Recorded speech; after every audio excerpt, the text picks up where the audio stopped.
Good morning. The Yoga of Relationships, Non-duality in Life, Chapter 6. The effect of duality on our psychology.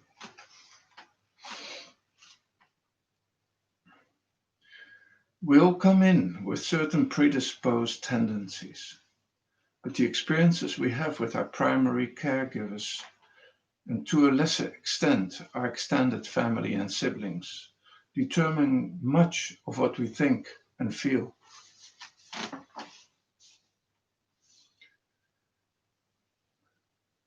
How we see ourselves and how we relate to the world slowly takes shape and becomes entrenched as we age. Our life stories, based on subconscious content, which creates our likes and dislikes, are for the most part chronicles of our unresolved psychological issues. They consist of the unhappy, villainous parts of ourselves that embarrass us and do not enhance our reputations. They also include virtuous, positive traits, which we may also deny. Projection and denial.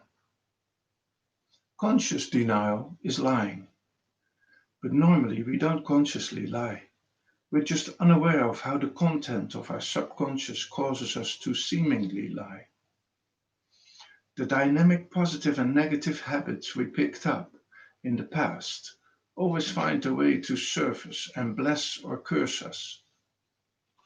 They surface as projections, to use a psychological term.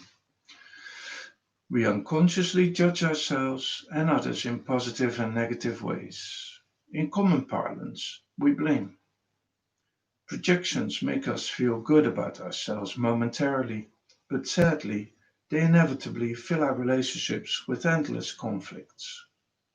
If we see something when it isn't there, or don't see something when it is, we are asking for pain because life never considers how we see it. Projection and denial aren't really thinking as we understand the word, because we are usually aware of our thoughts.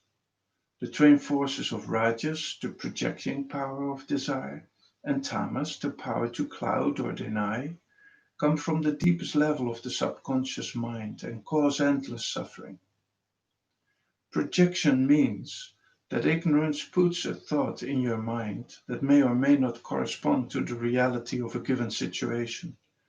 And tamas makes you think that the thought is the reality of the situation. It denies access to the source of the thought, so you think it is true because it is your thought, and that either you or reality will benefit from it, which may or may not be true. Often, it is not true. In other words, you can't tell the difference between what you think and what is going on in the world around you. And on top of this, are projecting, and on top of this, the person you are projecting your feelings on as you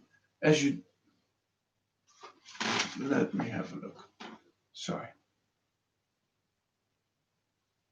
Ah, and on top of this, so we have difficulty to tell the difference between what we think and what is really going on in the world around us. And on top of this, the person you are projecting your feelings on, as you deny that you are doing so, is usually doing the same to you. Needless to say, this is not a recipe for happy outcomes in any situation, particularly in love relationships. Projection also means that you think the object that you're experiencing, another person for instance, caused the thought. But is it true? For example, your normally talkative companion is quiet for no other reason than that he or she has nothing to say, or is just tired and a bit withdrawn. But you believe that their silence is somehow a criticism of something you did or failed to do, said or failed to say, even if there is no evidence of this. You read a negative judgment into their apparent silence and withdrawal. These thoughts unconsciously activate feelings of insecurity, vulnerability, loss, criticism, and exclusion. All this is as a result of your own life narrative, perhaps because someone you loved, a father, mother, or sibling, treated you that way to manipulate you in some manner. But these feelings always catch you off guard because they're buried so deeply. So you immediately go on the defensive. You start picking on your partner, whining, or needling them. Typically, in this situation, they never respond in ways that bring satisfaction to either party because your bad energy triggers theirs. Everything we think and feel, in essence, everything experienced, is an abstraction, a subjective stream of thoughts and memories, fantasies, beliefs, and opinions superimposed on reality. We see things according to our conditioning. It is like looking out at life from a room with green windows. Everything looks green.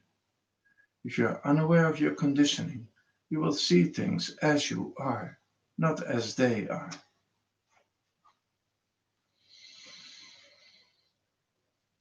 New heading. Isness. There is also a material transactional reality connected to and including your body that seems to be away from you, separate from you. You never jump out of your body to experience a dog, for example. If there is no thought in your mind and you open your eyes in the presence of a dog, you will automatically have a dog thought. That thought is not a projection. It had nothing to do with you. It is a thought that is true to the object. You will not see a cat if there's a dog. The dog thought just is. Doesn't mean anything. It isn't a nice dog or an ugly dog until your likes and dislikes kick in. Even so, the dog is just something that is physically there, not something that you're putting there. You can argue that your thoughts are actually there too, and you would be right. But you don't have the same relationship to them that you have to an object like a dog, a cat, or any discrete material object. Thoughts are more than just there.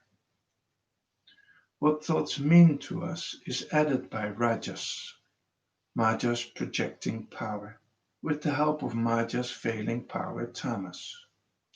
Together, these two forces keep you from understanding that the pure perception of reality as it is, in fact, is distorted by the filters through which you think, and those filters are Rajas and Tamas. And you think the distortion is reality, which activates all your unconscious fears and desires. Duality, the existential condition of being separate from the whole, makes friction and conflict ever recurring facets of our lives, particularly in relationships. If we can be honest with ourselves, we see that we're constantly in friction with what is happening in our lives. I don't like this. I can't stand this. Why does he or she act that way? You're wrong. I'm right. I hate feeling depressed. Why are you treating me this way? I wish I could be happy. I hope that doesn't happen. I hope that does or doesn't happen, etc. Every instance of unhappiness or suffering, from being mildly bored and dissatisfied to being intensely angry or deeply depressed and anxious, always begins with resistance to reality as it really is. Our psychological suffering has as its base the false conviction that the facts of the situation are the problem, and hence the cause of our suffering. Typically, we act to correct the situation instead of correcting our thinking. This way of looking at the world is common to all human beings, and left uncorrected remains so, which is why we suffer. Non-duality, the discovery of a relationship with the whole in which there is no psychological conflict with facts as they really are, renders a radical and fundamental change to the quality of our thinking. There is a fundamental rule here upon which we can always rely. When we find ourselves involved in any form whatsoever of psychological friction or emotional conflict, rajas and tamas are involved, and we are thus living out our subjectivity in isolation. I believe in duality, which makes everything we experience unreliable and at worst false. New heading. Reality doesn't care how you see it. Projection causes suffering because reality exists independently of your projections. So when reality demands a response and you respond from your projections, you're asking for emotional problems. Every situation is new and demands that you think on your feet. It needs what it needs, not necessarily what you think is good for it or what is good for you. If you don't respond appropriately, the situation at hand will anger or depress you because it didn't meet your expectations. Thinking that what happened caused your emotions is just another delusional projection. Contrary to what you think, life does not have it in for you. It just doesn't care what you think and feel. It takes care of the total needs before it looks to your individual needs. Reality is only friendly to grown-ups, mature people who are aware of their projections and respond sanely according to what is required, irrespective of what they think or how they feel. Protecting and nurturing a wounded persona, however much mileage you are deluded into thinking you get from doing that, is self-abuse, a prison of pain.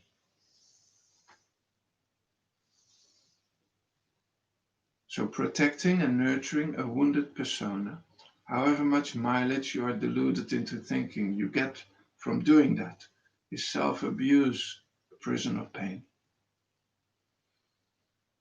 New heading. Low self-esteem and parental abuse. Caused by good intentions and bad, abuse of any kind is a sliding scale of seemingly benign to exceptionally malignant behavior. Denial of positive and negative qualities causes and is caused by low self-esteem, which sours all our relationships. If we don't love ourselves, how can we love others? We don't suffer low self-esteem when we are babies. We're born a tabula rasa, albeit with inborn characteristics which manifest sooner or later. Low self-esteem only activates once our primary caregivers have had a chance to convince us that we are unworthy. The following forms of parental abuse cause low self-esteem.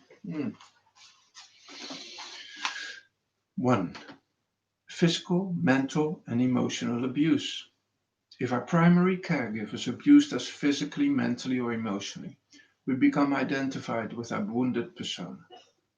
Damaged people damage people. Damaged people damage people, perpetuating their idea of themselves as damaged. Consequently, they often spend much of their lives trying to gain power to correct an entrenched sense of inadequacy by abusing their so-called loved ones, sometimes even complete strangers. Or an abused individual might become a needy do-gooder, out to prove his or her self-worth. Number 2, neglect and indifference. Neglect may be even more damaging to self-esteem than physical abuse. Everyone needs to be seen and heard to live happily. If you don't love yourself, slothful, indifferent, self-obsessed parents, too wrapped up in themselves to love you, probably raised you. Maybe they didn't love each other, in which case they didn't model love. So you have no idea what love is. Lack of parental love is a scourge, how do you say, that often follows us to the grave. Lack of parental love is a scourge that often follows us to the grave. Because it is too much trouble, self-absorbed parents often turn the parenting over to one of their children, which is anything but a loving contribution to their growth. Your child will resent you till the day you die for a stolen childhood and inevitably vainly look to a significant other to supply the love that was lost in childhood. 3. Rejection. If our primary caregivers rejected us, we will reject ourselves until we understand who we are. Adoptees are often plagued with this syndrome. Even if their adoptive parents loved them. Unplanned children born of lustful unions often suffer rejection even if their parents raised them dutifully. Children born from romantic couplings are often rejected once immature parents discover the sacrifices entailed in child rearing. Rejected children grow up riddled with buried anger and guilt, which renders them incapable of giving or receiving love without hidden agendas.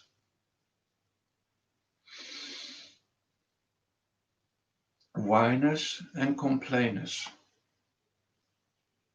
Rejected people are saddled with a bottomless chasm of unmet expectations no one can fill. Woe is me is their swan song. They tend to be hopelessly self-involved, unaware of the needs of others, always taking, seldom giving. Seeking the love they were denied as children, they often become commitment phobes, prone to infidelity and burdened with an insatiable need to be attractive. Give me this, give me that, notice me. Misers and beggars to the core, they may cultivate a mysterious aura and remain unavailable and aloof for fear their love will be unreciprocated. Behind this facade is a Grand Canyon-sized wound, swallowing whole anyone who wanders into their lives. Hmm. Number 4. Control and manipulation. If we've been controlled and manipulated, we will have a great deal of rage towards the world in general and towards our love objects specifically. Psychic aggression, anger for instance, always causes guilt, which in turn leads to fear, because angry attacks invite retaliation. More than likely, we compensate by trying to control and manipulate others, which, since nobody enjoys being manipulated, leads to fruitless power struggles. Infected, we infect others. When we project buried anger, we become impossible to live with. When we project buried anger, we become impossible to live with. We feel wronged by our partners when we are actually only wronged by the past, which we did not consciously create or resolve. We radiate toxic energy, which infects our lovers, who return the favor and become adversarial, combative, punitive, surly, and morose themselves. But we don't accept the responsibility. We imagine ourselves to be blameless victims. Sometimes anger manifests as indifference and boredom. Number 5. Fault finding and withholding praise. The road to hell is paved with good intentions. Sometimes even loving individuals become fault-finding parents because they want their children to avoid the traps that cause them suffering. But unwarranted criticism and withholding praise may be just as damaging as more aggressive forms of neglect and abuse.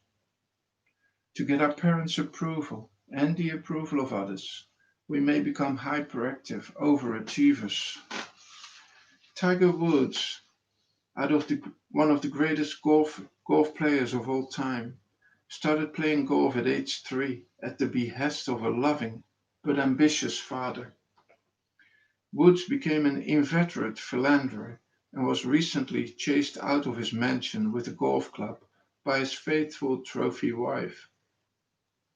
Paralyzed by a lack of self-confidence, we might drift into mediocre lives of quiet desperation, wander into addictions of every sort, or into associations with damaged, arrogant people who are happy to belittle and diminish us, thus confirming our view that we are unlovable. Or conversely, we may compensate for a sense of inferiority by developing grandiose personalities based on real or imagined accomplishments. Judgmental parenting tends to create rebels who are incapable of playing by the rules of love and who rub against the grain at every opportunity. The young and old ones alike have a burning desire to be different from who they are, to stand out and be noticed. Little do these rebels Little do these rebels without a cause ah, little do these rebels without a cause know that they are what they are rebelling against.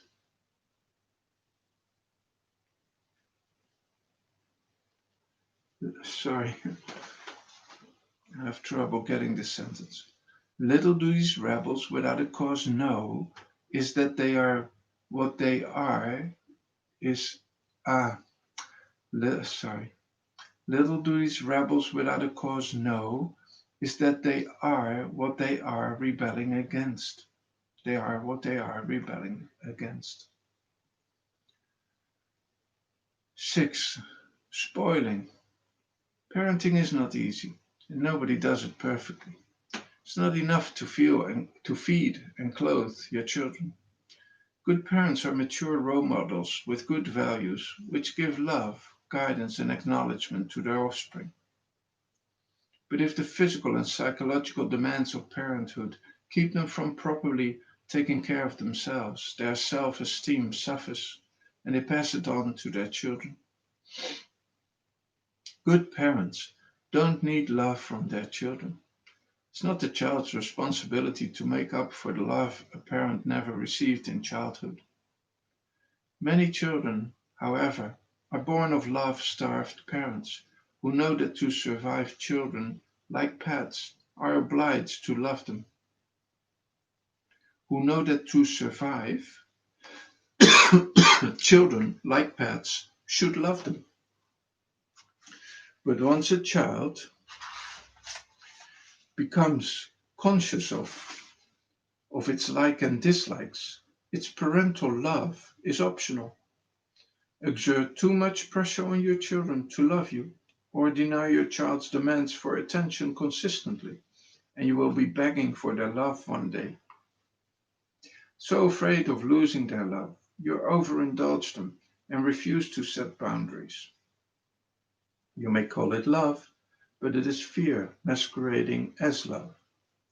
If a child does not have a healthy sense of the rules that govern relationships, you will have a self-indulgent, entitled, narcissistic rebel on your hands. Lavish praise and every conceivable advantage on them, and perversely, their self-esteem suffers. They become weak and dependent prisoners of their relationships, constantly seeking to validate their worth. You are not a wonderful person if you look to others for meaning, only if you follow your nature impeccably. Beyond woundology. I call making an identity out of your wounds woundology, which serves no usual function, no useful function. It simply builds scar tissue. Making a mountain out of the molehill of your story simply reinforces your conditioning. Look, my scars are deeper than yours. Whoopee! A gold star for you and a free membership in the Worldwide Victims Club. Many spend years in therapy examining every nook and cranny of their beleaguered parts, not to get rid of them, but to get as much mileage out of them as possible. Victimhood is a fine excuse for a messy life. Why on earth would I want to forgo blaming others? If a little happiness sneaks up on me, I make sure to sabotage it.